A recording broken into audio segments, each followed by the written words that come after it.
Ito, dito ako sa Montalban naisipan ko kasi na try ko kaya mag-vlog tungkol doon sa, kasi marami nagtatanong tungkol doon sa ano ba ang tamang pagpapalit ng pag-change oil.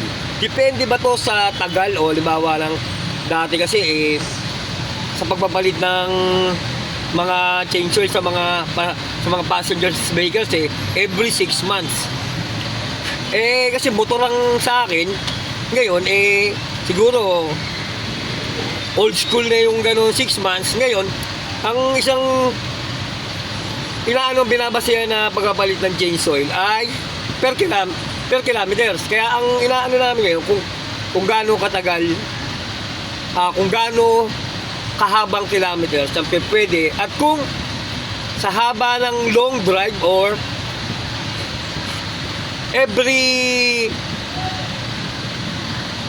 mga sandaling drive, mga 20 kilometers to 26 or 30, tapos stop. Hindi naman siya straight drive. Kaya yun, alamin ko kung paano talaga, kung gaano ang talagang pag-change oil, kung gaano katagal o kung gaano kahaba ang per kilometers. Hintayin nyo ako, sasagutin ko yan.